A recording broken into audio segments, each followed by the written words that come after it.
Et salut à tous les amis, c'est François pour la chaîne Explique-moi encore. Je suis ravi, comme toujours, de vous retrouver sur cette chaîne pour une nouvelle vidéo. Aujourd'hui, on va parler d'une focale, d'une optique, bref, d'un objectif que moi j'aime énormément et qui peut se suffire à lui-même pour plein de raisons. Cette optique, je ne vous fais pas attendre plus longtemps, il s'agit tout simplement du 35 mm. Ici, un Nikkor qui ouvre à f1.8 en monture Z pour le Z6, et c'est une focale vraiment que j'apprécie tout particulièrement. C'est donc parti, je vous explique pourquoi cette focale est très intéressante en plusieurs points. Et on va commencer tout de suite par la première raison. La première raison, c'est que le 35 mm, ça reste une focale, on va dire large, mais surtout sans distorsion. En fait, le problème quand on utilise des focales larges, comme le 16 mm par exemple, c'est que certes, on voit beaucoup de choses, c'est très large, c'est un effet très stylé, mais on peut remarquer qu'il y a des déformations. On a le centre qui est bombé, qui est déformé. Quand on filme quelqu'un au 16 mm, c'est pas la focale la plus flatteuse. Ça fait généralement un peu une grosse tête, un petit corps. Le 35 mm, quant à lui, permet d'avoir quand même pas mal de contexte quand on est en train de filmer, d'avoir quelque chose de relativement large sans avoir cet effet de distorsion. Bon, si on s'approche vraiment près, on va avoir un petit peu, très légèrement de distorsion, mais ça n'a rien à voir avec un ultra grand angle, ça va pas vous donner un effet de GoPro. On va rester sur quelque chose quand même qui reste dans le réalisme et qui est surtout très habile et très polyvalent, ce qui nous amène au second point. Le 35 mm est une focale qui est très polyvalente. Comme je le disais juste avant, le 35 mm peut servir pour faire du portrait, il peut servir également pour faire du plus large, pour faire du paysage à la limite presque.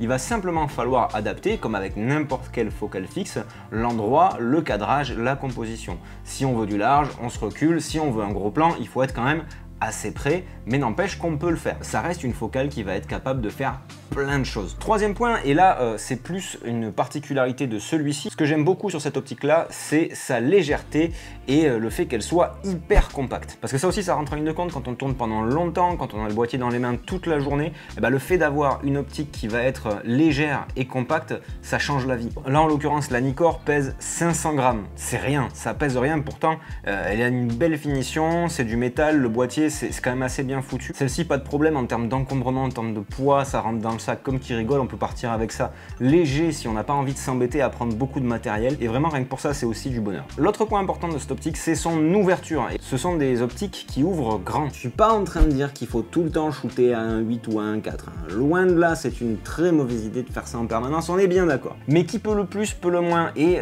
ouvrir à 1.8, c'est quand même hyper confort dans des conditions de basse lumière par exemple. C'est aussi très confortable si on a besoin d'avoir du flou d'arrière-plan, si on veut un beau bokeh, si on veut faire des belles photos, ça on en parlera un petit peu après, mais ça aussi c'est très intéressant. Et ça aussi ça fait qu'on n'a pas à switcher d'optique, on n'a pas à prendre une optique pour la journée qui va ouvrir de 8 à 4 parce qu'on n'a pas forcément besoin de beaucoup plus que ça, et puis le soir de devoir changer, prendre une autre optique qui va ouvrir à 1.8, à 1.4. Là on a vraiment tout ce qu'il y a là-dessus. Le point suivant, et qui ajoute encore plus à la polyvalence de l'optique, c'est que le 35 mm c'est super en vidéo, c'est aussi super en photo. Tout ce que j'ai dit jusqu'à présent, c'est aussi valable en photo. C'est une très bonne optique pour faire des photos. On pourra faire du portrait, surtout avec cette grande ouverture, on va pouvoir avoir un beau flou d'arrière-plan, on va pouvoir jouer avec le bokeh, comme les images que je vous montre là qui sont en train de défiler, avec lesquelles je me suis amusé vraiment, avec ce 35 mm sur f1.8. Enfin, le dernier point qui pour moi est intéressant, c'est le prix de ces optiques là. Ce sont des optiques qui sont pas non plus des optiques hyper chères. On tourne aux alentours de 800 €.